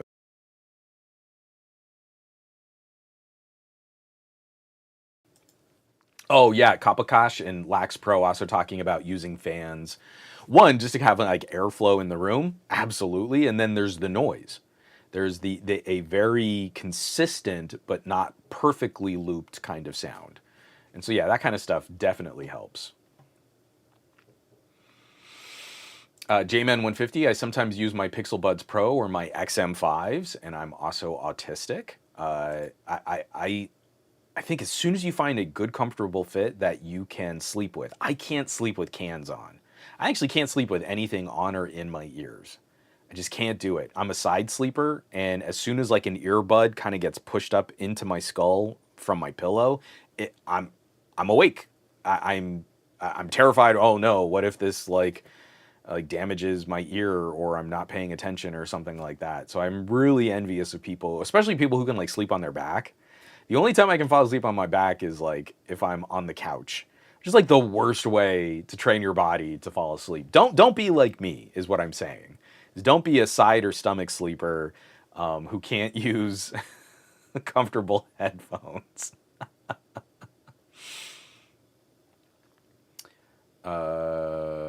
Oh yeah, T-Bubs. Absolutely. So T-Bub says, have you ever used musician earbuds? They're typically designed to allow sound in, but cut the loud noise by at least 20 dB. So I don't have a pair of musician style plugs right now, but I still regularly use my moldeds. So these, again, I've talked about these a lot. These are from Me Audio. I have them in the fancy case, and they are molded to my ear. Please pardon that they're super gross and discolored because they go in my ears, and ears are filthy. But the cool thing about these molds, if you get molds done with a good a brand that tries to support production audio and live audio, I can get these molds fitted with filters. And so there's actually like, it looks like a little air vent in the mold, and that helps reduce certain frequencies of sound to a certain attenuation level, but you can still very clearly hear what's kind of going on around you. I don't do enough live sound or sound reinforcement to spend a lot of money on those, but I've used them in the past. And especially when I was doing a lot of live theater, when I was on the other side of the production, I would regularly kind of pop in some foam, and then someone hipped me to, I don't think it was Etymatics.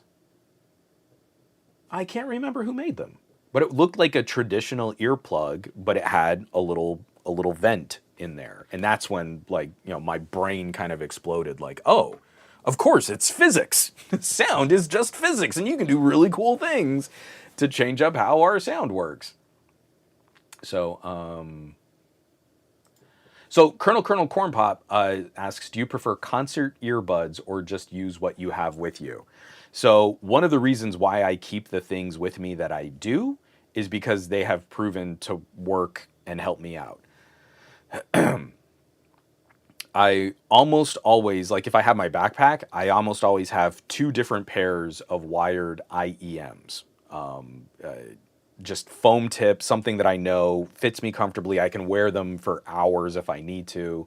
And then I don't even need to plug them into anything. I'll just loop the cables over my ears, kind of tuck the cable into my shirt, and then I'm good to go. On my desk right now, I've got a bunch of Bluetooth earbuds, right?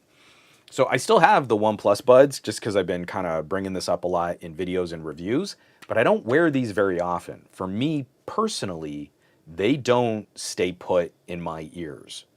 This kind of shallow insertion ear tip doesn't work for me. And again, I could probably do better if I hunted down some good foam tips that would maybe create more of a pressure or a seal on the outside of my ear canal. But I already have those. So I have the Neuras, I forget the full name of these. It's like the Neura True Pro LMNOP Ultimate Edition. Courtesy of Jeff at El Jefe Reviews. He was like, you really got to try these. And so I opted for their squishy foam tips. And then the ones that really do it for me are the Bear Dynamics. So these are the Bear Dynamic Freebird. But same thing. I've opted for, super gross. Sorry, again, I use them a lot. So whenever I hold them up, it's like, oh yeah, there's still some wax on them. You just got to deal with the fact that our biologies are disgusting. And I've opted for the little foam tips. And I got replacement foam tips for these too. The foam tips that come with these were some of my favorite, but switching them out for a couple other different brands. Like on them right now, I have the Periodic Audio. So the Periodic Audio foam tips are a little more conical, like they're a little longer, but they still fit in the case. That's one of the problems I also run into is you can switch out the tips, but like my LGs, I hated the silicone ear tips that came with LG Tone true wireless earbuds, but I couldn't put foam on them because the foam would stick out just enough that the earbud wouldn't fit in the case. So if I have something like that in my pockets, that's usually enough just to give me something. If it's like a 15 dB reduction in ambient sound around me, that's just enough to survive. If I know I'm going to a concert though, like ever since I got caught without earplugs at I can't remember the name of, it was like a drum and bass group in Vegas for CES like 2 years before the pandemic. I was there with Trisha Hirschberger and Snubs. That was then when I first met Shannon Morse. And Shannon was just a little daredevil. She would like run up to the security trench and like take photos of the band like immediately under the concert stage. And like she did it so boldly that the security guards would just let her. And then they'd be like, oh, I'm sorry, ma'am, you can't stand here. This is not where you're allowed to be. But the speaker system was amazing that they played with. I can't remember the name of the group. That's going to drive me crazy. But when they started playing, it was like this concussive force hit my body from middle of the theater. And like, it felt like the air moved me. It was so loud. And I had, what were they? It was the 5-driver. It wasn't the CCA. Yeah, I think it was the KZs. I think I had some of the KZs. And all I could do, like I'm ruffling through my backpack and I finally find my KZs and I pop them in my ears. And again, it was like palpable tension relief. It was still way too loud, but it was like I cut about 15 dB and I could just like, my body deflated for a minute and just kind of let it all rest.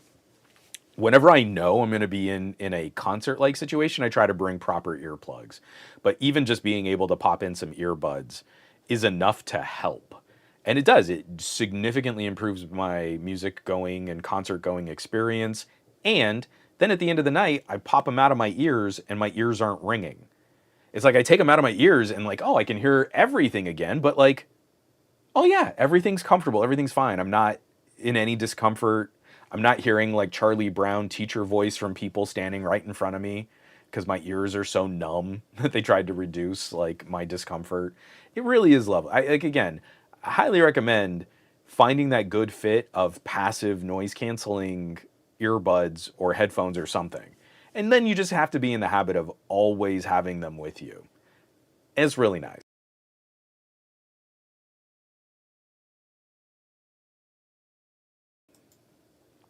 I believe it, Simon.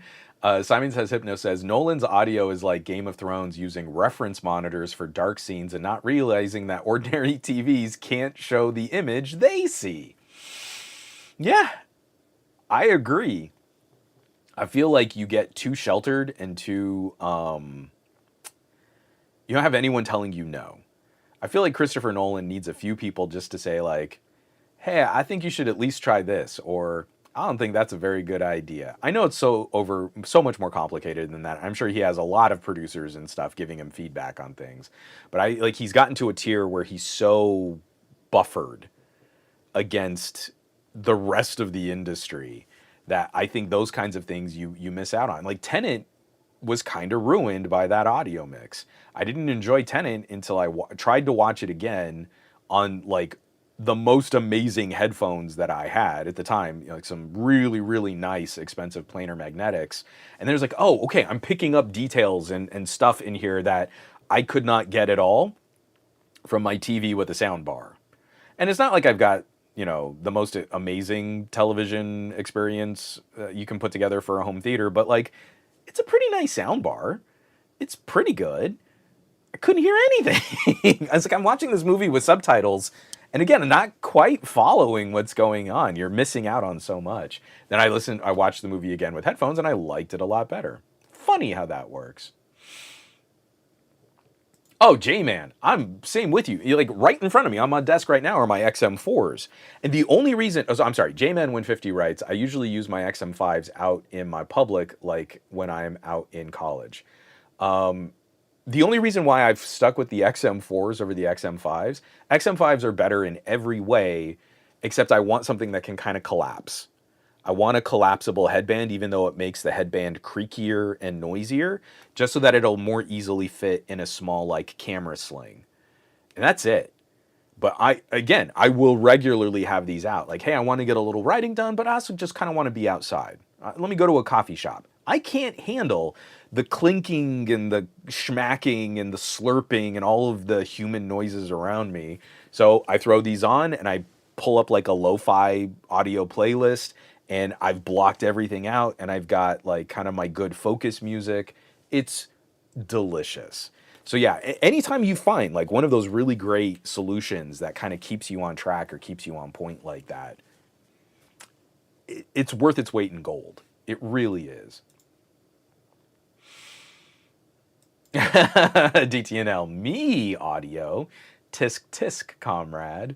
It took me a second longer than it should have to get that joke, Aditya. Well played. Very well played.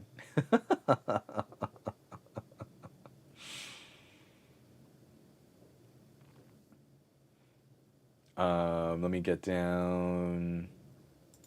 Oh, Aditya, my ears just can't deal with foam ear tips and ANC. A good seal is all that I can hope for when it comes to IEMs. But a good seal is half the battle. Seriously, a good seal on a pair of just, you know, earbuds that can kind of like wedge in there. Because again, the pressure that builds up with ANC can be very uncomfortable for some people. Technology is never a one-way improvement. When you change up the acoustic dynamics of a speaker system or an audio system, it almost always comes with drawbacks. And if you're sensitive to other aspects of the acoustic spectrum, like the pressure that can kind of feel around the ear or the lack of location, spatial information around you, my dad was doing really sensitive work with lasers when he was in the military. And one of the experiments, he had to go into an anechoic chamber. And he was allowed to bring me and my brother in, and it was one of the most unsettling experiences of my childhood.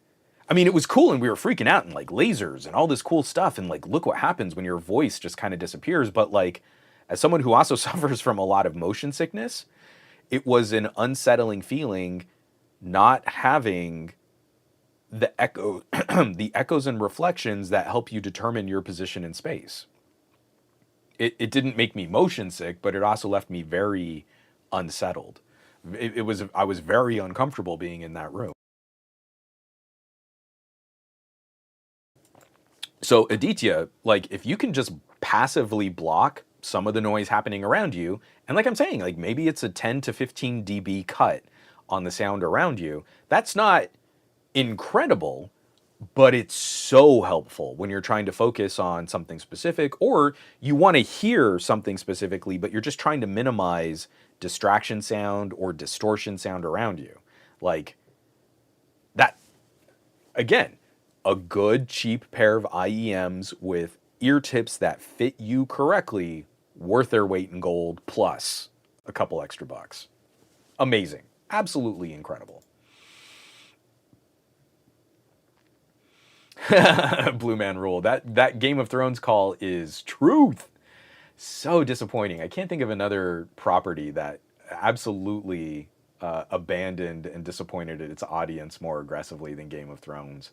To the point where I still talk about the audience fallout more than the actual show, for how incredible that show was as a television event. Like, how many people I know that stuck with it and will never revisit that show ever again. And I have so many shows where, even if I don't love like completely maybe how it ended, there are still parts of the show that I would want to go back and revisit. Every year, I've got to rewatch *Halt and Catch Fire*. It's just something clicks in my brain, and like, I need that nostalgia from when I was a kid and we had floppy disks, and I need to see Lee Pace be an insufferable D-bag, and I'm gonna rewatch this show. And I just have to go through the entire thing, and I sob like a child when we get to the conclusion of Scoot McNairy's story. You know, like, I just need that moment for some reason, and I just got to do it. I will never revisit Game of Thrones. There is nothing redeemable about going back. I don't know, I guess like I'll watch a few clips from like the Red Wedding, I guess. I am not interested in that at all anymore. So it's definitely true. It's got that feel to it for sure. From Cake Batter. I worked in the ultra high-end audio industry, and Nolan movies just have bad vocal mixing. And Simon Says Hypno is kind of backing this up a little. I saw an interview where he said the audio was deliberate. It did have the best background artists, though. So Cake Batter. I'm not disagreeing with you at all. I'm not pulling this up to like, you know, to pick on you.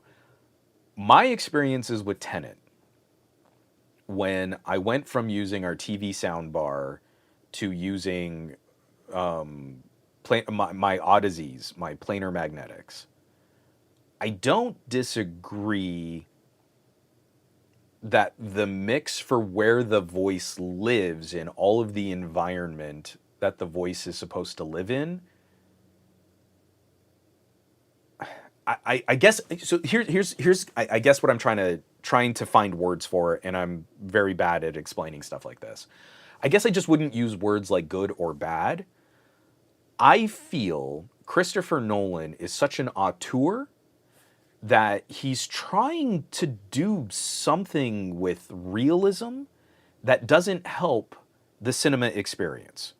I think he's so impressed with how profound and important his cinema is that he's trying to give us an incredible spectacle, but also in a way that's grounded and realistic and edgy and profound. And that's what kind of comes forward in his audio mix for me. It's a fantastic event, but he's trying to impress upon us the realism of the fantasy, when I need someone in his team to say, you know, it's better for the fantasy if it's just fantasy. We don't need the realism of the audio and how the voice is going to disappear in these chaotic events.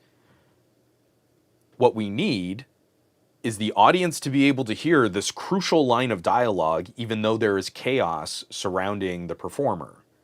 And that, to me, becomes the artistic decision that's being made that gets in the way of Nolan as a storyteller.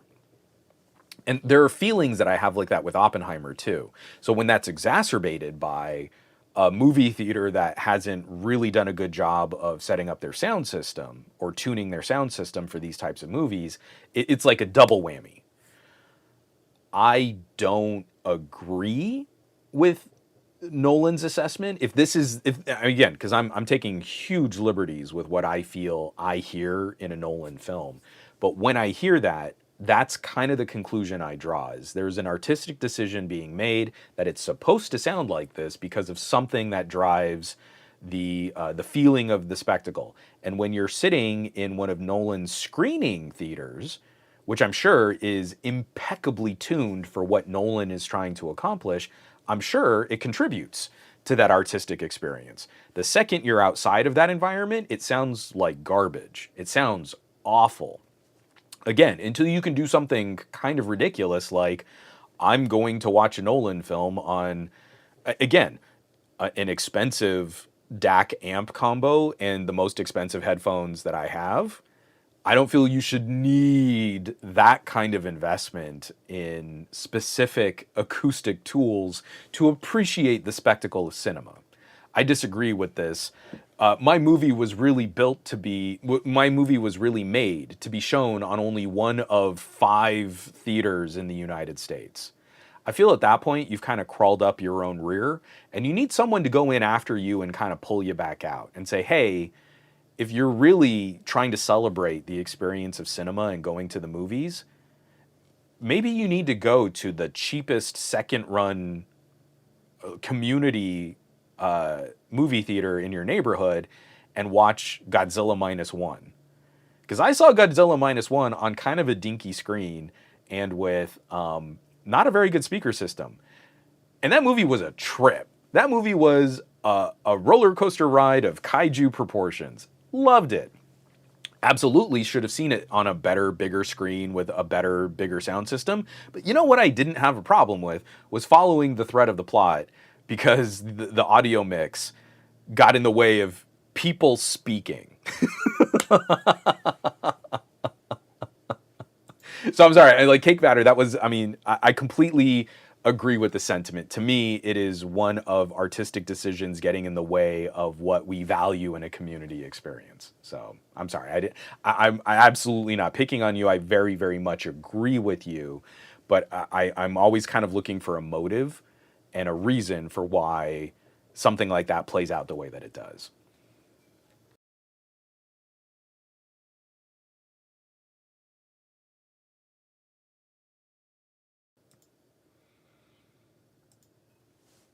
Okay. So J-Man150 was saying, Juan, I think you might have been typing too fast when you were doing the title for the last stream of the best of our week. Oh, yeah. I need to go in there and fix that. So actually, TK set up that stream. So I did not think to go back and fix it. I think if you go and catch the audio version of the show, the title should be correct. So I'll go in there and I'll fix it on YouTube, J-Man. Thanks for that. Sorry, hold on. Okay, cake batter. We all talk about it at the Cedia Expos. Nothing worse than listening to a customer who bought a $150,000 system complain about the dialogue in Tenet. Well, you need to turn to that person and just say, well, you probably haven't set it up properly. Because Christopher Nolan knows what he's doing in making movies, and he thinks it sounds great. So it's probably a problem with your $150,000 setup. I'm just saying, you're probably holding it wrong if this were an Apple product. That's hilarious. Simon says, no, I totally threw my buddy TK Bay under the bus. Absolutely. Just shoved him right under. He helped set up and now does most of the management on the YouTube side, and I set up and do most of the follow-up stuff on the audio side. So when the audio podcast for Best of Our Week is delayed, that's a me problem. When the title there's maybe something misspelled in the title of the podcast on YouTube, that's usually a TK problem.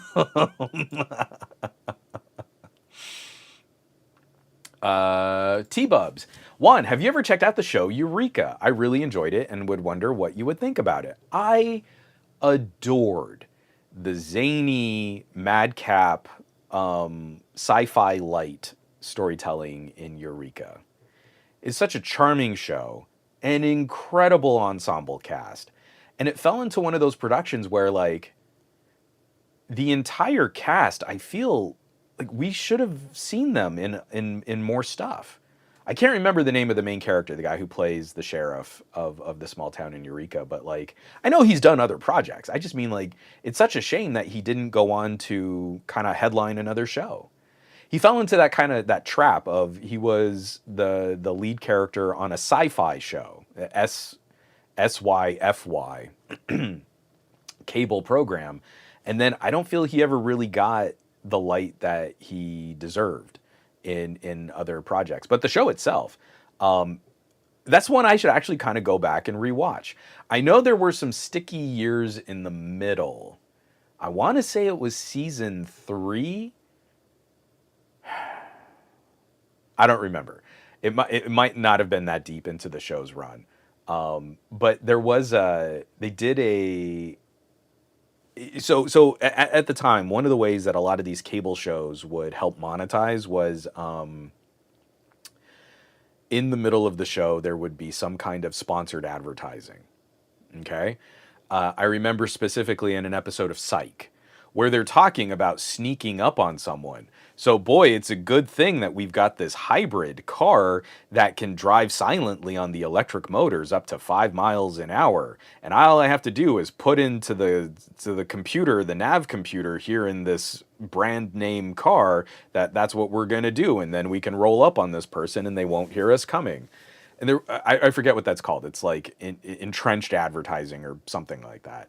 I do remember one of the worst episodes of Eureka was someone was doing some kind of like fusion experiment and it accidentally created a second star in the air above this town in Eureka. And it was causing the temperatures to skyrocket and like car tires were melting and things were catching on fire. And there's like a whole sequence where like they have to apply like a special gel or sunscreen or something to themselves to protect them. And I think it was in the same episode. They had a marketing relationship with Degree antiperspirants. And in this fancy, billion-dollar lab science facility, a character walks around a corner and they're just standing in front of a stacked crates of Degree antiperspirant before they go off to save the day and turn off the sun that's causing everybody to sweat. So I that was like the low point of the show, is when they were trying to do those kinds of like sponsored advertising, inserted ads into the show. But no, the show was incredible. I loved it. It was charming and it was quirky and it was fun. It was a really silly show, even when they started playing with like alternate timelines and some of the darker aspects of like science fiction. They always did it with a really lighthearted flair. So I really liked Eureka. And now it makes me want to go and look up the cast and see what else they've been working on. I can't remember the actor who played the sheriff. I can't remember his name, but he had just an easily accessible kind of aw shucks. Like he feels like he came out of like 1950s television, and it was just so damn charming. Such a great performance. So I that's one I absolutely need to revisit, especially just because I know I haven't watched it in years. I always love to kind of look back and see like, how well has this aged? I wonder if I would still like it as much now today. I think I would.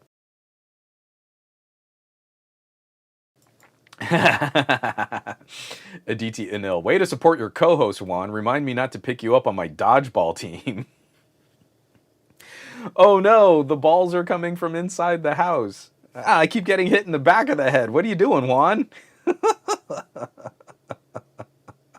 I love it. Oh, T-Bubs. That's a good feeling for a show. I streamed Eureka later, and when I got near the end, I purposely waited to watch the last 5 episodes because I didn't want to let it go. You're in, it's like, oh, the ending is coming, and I really don't want to do the ending again because it makes me sad. And there are so many of those shows where it's like, I really wish I could have more of this, but I'm so glad I didn't get more in a bad way. Like, I'll still go back and rewatch some of Arrested Development, but I do not mess with the Netflix seasons because they are mean and they're mean-spirited and they're dark, and it's not funny and it's not cute and it's not shenanigans. It's just kind of ugly. But, the original broadcast series, I love that. So like I'll stick with that and then purposely tap out as you kind of get through the second season. Product placement, Malik. Thank you. That is the phrase I was looking for. A product placement, or there's another word for like inserted advertisement, but yeah, product placement was kind of what I was looking for.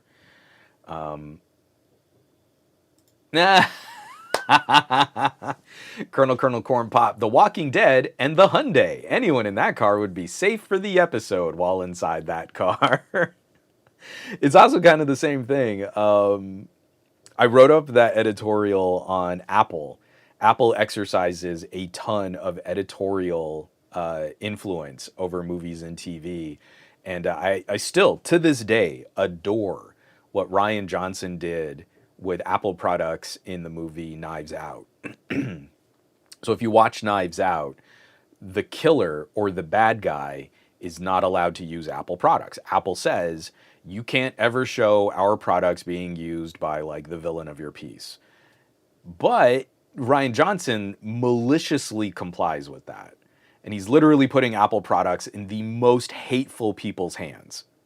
Like, if someone has an iPad, they might be a Nazi or a white, some other kind of white supremacist, or like just a really, really hateful like parody of a right wing, ultra alt right kind of individual, or a thief stealing money from her parents in the most wishy washy granola eating left wing hypocrite kind of way. But they weren't the murderer. So if you watch that movie again, it totally spoils the end of the movie that whoever isn't using Apple products is probably the bad guy, but he's given Apple products to the worst and most hateful people in the movie. And I love it. It's mwah, chef's kiss, delicious. Absolutely followed the letter of the rule from Apple. And I'm absolutely positive that Apple completely intended for their products to be used and operated by characters that we would despise in the middle of a mystery. Just glorious. Oh, Simon says, Hypno, Arrested's forced Burger King placement was mocked brilliantly within the show. And again, you look at like a company like a Burger King or a Wendy's, someone who's got really snarky social media, and you'd be like, you would absolutely want that kind of snark.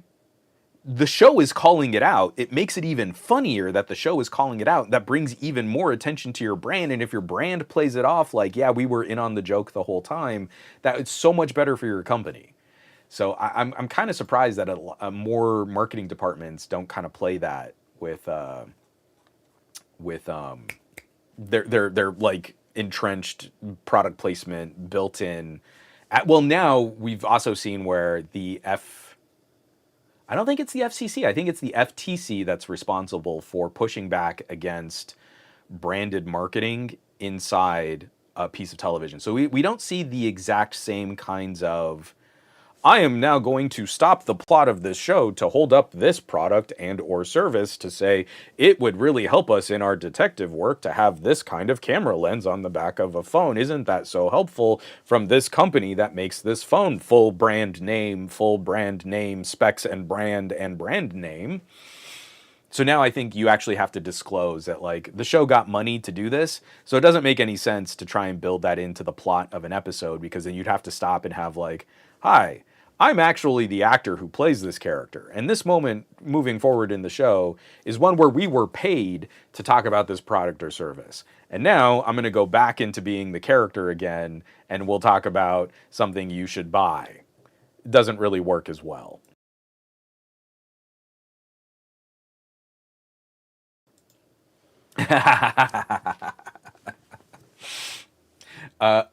Aditi Anil and Simon says, Hypno, Colin Ferguson. Colin Ferguson was the sheriff on Eureka. I'm just way too curious. Colin Ferguson, IMDb. There's that handsome mug. Oh, he looks pretty good. Some later photos of him. I mean, his headshot is still like from his Eureka days, but let's see.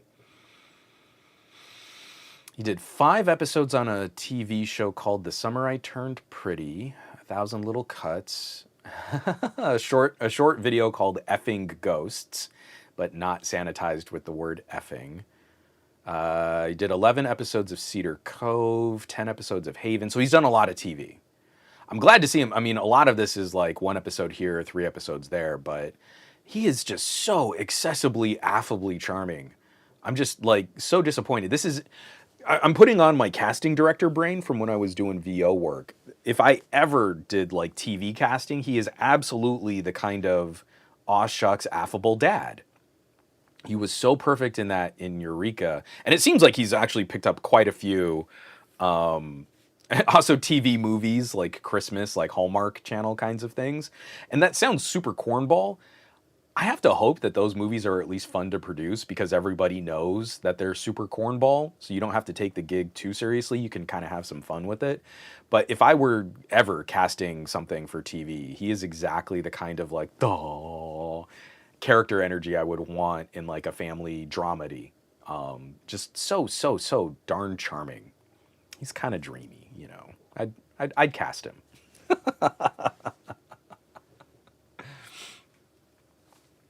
Aditya, no, spoiler alert, the murderer is Daniel Craig because he kills it in that role. He has so much fun with that. I mean, inaccurate accent notwithstanding, it is, he is kind of a wonderful, it's a wonderful portrayal from a James Bond to have that kind of fun with a detective story like that. And again, I like Rian Johnson because he's a deconstructionist. Whatever you might feel about Rian Johnson's turn directing a Star Wars film, I got exactly what I wanted out of that was a Rian Johnson movie. Rian Johnson loves to take genre content and take it apart piece by piece. And if you've never seen Brick, you are really missing out because he completely disassembles the trappings of film noir in a very stylized and melodramatic kind of way. And I really didn't appreciate film noir until I watched Brick. And then you kind of see, oh, these are the rules of film noir. I get it now. And now I go back and watch old like Bogart movies and you're like, oh, okay, I get it. I see what they're doing here. Okay, this is funny now, or this is intense for a reason. You see all this like stylized speech and patter and over the top character relationships and stuff, and you're like, oh, okay, this is resonating now in a way that I didn't really appreciate until I saw Brick. And same thing for Knives Out. He was given rules and he followed the rules to the letter, except for the part that he took apart those rules and put them on screen for people to appreciate. I love it. I love it so much. From John Gow. I miss all the Sony product placements in Sony movies. I don't know if they are still doing it as much, especially for Xperia. I mean, it's still in Spider-Verse. Like their phones in Spider-Verse, I think, are all still Sony. Trying to think. Yeah, I don't know that they're doing it as much in the live action. I'd actually have to look that up. In the other Sony pictures types of things. But like I loved like this is absolutely an alternate reality where people are still using like Sony phones and it's lovely. Again, it's silly and we know why they're doing it, but I just think it's kind of cute at this point because we know that's not real life. It's fantasy. It's fantasy. We can appreciate that it's fantasy. Yeah, Malik, exactly. When you realize that all the Spider-Man movies have Sony phones and not iPhones, you cannot unsee it. Ron Guido, that's right. Colin Ferguson did become the Maytag man. So the Maytag commercials, he was doing that gig for a while. Which also, I mean, like, that was probably really good money coming off of the show, coming off of a run like Eureka. Yeah, that totally would have been up his alley. Because again, the whole thing is about being sort of useless. You know, the Maytag repairman is a guy who doesn't really do much of a job because Maytag appliances are so reliable. Oh, I guess I'll just kind of wait around for someone to have a problem, I guess. Yeah, that's right. He was the Maytag man. Oh, Simon Says Hypno, same. I always thought Thomas Jane should have been a bigger star. He was so deadpan in Punisher. The scene with Kevin Nash is brilliance. I really liked in The Expanse. I really liked his turn in The Expanse, but I also feel like he was another one like Guy Pearce, where I feel the teams of managers and agents that were kind of guiding his career, they kept trying to position them as these kind of leading action stars. And I mean, again, Punisher, he's great in Punisher. I mean, I feel like the film is kind of hokey for other production reasons, but I liked his take on the character of Punisher.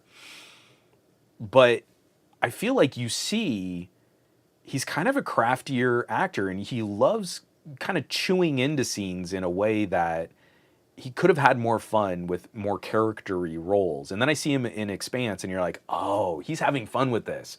I kind of like what he's doing there really well. DTNO, the last thing I'd want Xperia and Sony to be associated with is the Morbius movie. It's Morbin time. Oh, Lax Pro, you got to bring it back. When we saw the LG V60 in Eminem's Godzilla video, and all of those techies who were so concerned about product placement and disclosures. Oh, I have to say in my video, if it's sponsored, I have to put an FTC disclosure. How come Eminem doesn't need to put a disclosure on his Godzilla video that the LG V60 is product placement? And you're like, that is one of the most disingenuous and just dishonest arguments to throw at LG. Because there is a distinct difference between a media personality saying, these are my opinions on a phone, and I was paid to talk about the phone, versus the product placement of just the phone showing up in a music video where no claims are being made about the phone. We don't turn to Eminem for gadget reviews. So there is nothing in Eminem's history of producing media content and music that would lead us to believe that he is endorsing an LG. But of course, we all had to say, I'm clutching my pearls because I'm a big time YouTuber with millions of subscribers and I don't know how FTC disclosures work. Aren't we all concerned? Isn't there something to be concerned about? Is LG trying to cheat with Eminem and not disclosing that there was a relationship with the phone being in his music video? It was a kaiju of a phone. It made sense that you would put an LG V60 dual display device in a video titled Godzilla. Oh, yeah, DT, the V60 is a beast of a phone in one hell of a song. Yeah, and Lax Pro, it was in the case. Just perfection. Was OnePlus in House of Cards, Malik? I don't remember that. And again, I kind of have a hard time going back to House of Cards just for everything that's kind of happened with Kevin Spacey since the run of that show. That was a show that I adored. So I get over my House of Cards itch by going back and watching the original British run of House of Cards. It doesn't have quite the same hit to it, but it's got that sort of political intrigue, lots of fast talking, West Wing style dialogue sequences. Like I can kind of scratch the itch going there. But it is what it is. Simon says, Hypno, nice try, Eminem. Better luck next album. I guess Eminem's just a master of none. Actually, this does kind of want to make me bump the Eminem discography again. Yeah, I might need to have that rolling when I get to some writing on this afternoon. Oh, and Aditya, y'all remember the Lumia 1020 and Katy Perry's Roar video? Yeah. I've been seeing a lot more Pixels, Kapakash. Yeah, he says, I've seen the Pixel 6 in a few shows. I've definitely been seeing Pixels show up a lot. But again, it's always just kind of cute. You're kind of watching a show and you're like, oh, wait a minute. I know what that is. And, when something little or distinctive kind of pops out. Or like, I thought it was a terrible movie. Was it Red Notice? When they have the Microsoft dual display tablet show up and you're like, oh, I really wish we had gotten that as an actual product. It's sad that it showed up in this movie and I couldn't play with one in real life. But yeah, it's kind of what I'm looking forward to. I kind of feel we're gonna get through this summer, and I'm working really hard to keep my expectations in check. I'm trying not to freak out about the Qualcomm X Elite. And I'm hoping we'll see any news from Qualcomm soonish on what's going down with their chip, or at least start kind of feeding some more information to press. Excuse me, I've got a bunch of coffee burps. So, like recently we just saw, like, there was a Lenovo that a Geekbench score popped up and it's running one of these Qualcomm X Elite chips, and the scores look exactly where we think they should be, kind of competing somewhere around an Apple M2, outperforming sort of an Intel Core i7. Like, we're spot on. We're in the right territory. We're in the right place. But I'm really hoping that this leads to sort of a reimagining of some of the other systems that we count on for Windows machines. Like, I'm playing with these mini PCs, I'm playing with laptops, I'm playing with convertible tablets. And when our battery concerns, our power management concerns are reduced, I'm really hoping that by this time next year, in 2025, we're seeing the rollout of like thin client machines. I don't know if anyone remembers, a couple years back, I reviewed one of the Azul PC sticks. It's big. It was kind of like a chunky, like drive enclosure, but it was a full Celeron grade PC with like, you could have like just connected it with an HDMI directly. Like, there's an HDMI port directly. I don't think you'd want to put that much weight on an HDMI port, but you could, depending on your monitor setup. That was a full computer, had a little antenna, could get Wi-Fi, had an Ethernet port, multiple USB jacks. I mean, it wasn't a powerful system, and I wouldn't have recommended it for anything other than like grade school student work. But then you could use that to connect to other things, or use it as a thin client, or even kind of as like a file server-y kind of PC. Now imagine even less power consumption in a significantly more powerful stick. And that just like, it's lighting me up. It's lighting me up in ways that I haven't been excited about Windows machines for a while. Imagine taking a Chromecast style puck. And in that Chromecast style puck, you could fit a Core i7 powerful PC. What could you do with that? Like, the future of game consoles being these beefy x86 compatible machines seems kind of silly if you could pick up like a little Nook form factor box with a little bit of a fan, a little mini fan built into it, and then that could be your whole gaming rig behind your TV. Yeah, we got to get developers on board. We got to get them making their games compatible with ARM chipsets. But like I said, on a Qualcomm 8CX Gen 3, I could play Control at 20 frames per second. If you can triple the compute power, like they're talking about doing, going from 8CX to Qualcomm X Elite, I think I'd get reasonable console grade performance for a game like Control on something that uses a ton less power and can fit in the tiniest of little enclosures or shells. Why we wouldn't be crazy excited about that, and what other form factors we can now fit all of this extra compute power in. This is going to be what helps catch us up if we want to make another VR headset that's fully untethered. Imagine the performance of a Core i7 or even a Core i9, a last gen Core i9, in something that's only pulling like 20 watts, and you could put that on your head. That's what we need if we want to compete against hardware like Vision Pro. I mean, like, I really hope that what we're seeing is Valve, is that whatever they do to follow up the Index is that they're waiting for a good ARM solution. Because that makes the most sense. You get a little ARM chip in a really, really fancy headset, and it can do a ton of gaming.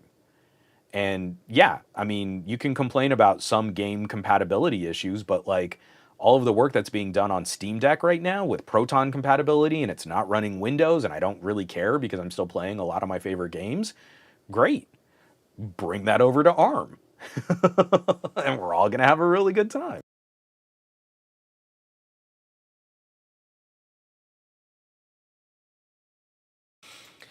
So, I feel like this is where I gotta cap it because my voice isn't gonna last for much longer. But yeah, when I can get like a little puck of a computer and put that on my desk, and then I can edit and render video on that, and it's like comparably performant to what I've got as a massive server chassis, I don't see how anyone could sit back. Well, but it doesn't have support for this one x86 app, and that's what average consumers care about.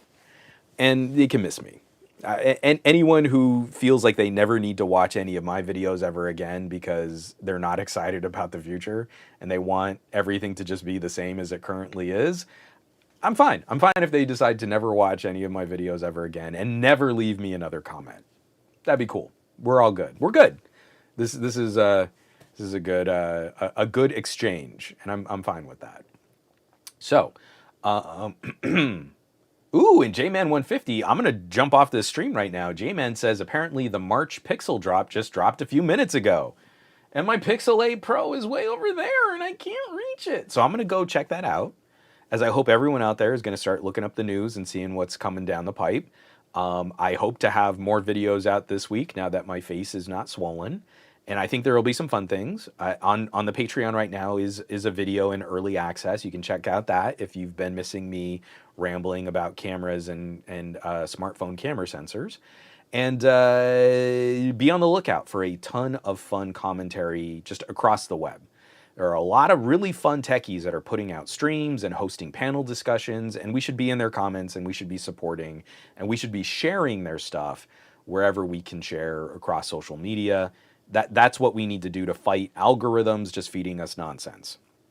So next week we'll be back on for a proper news block, gadget block, structured show. I really needed to take the time.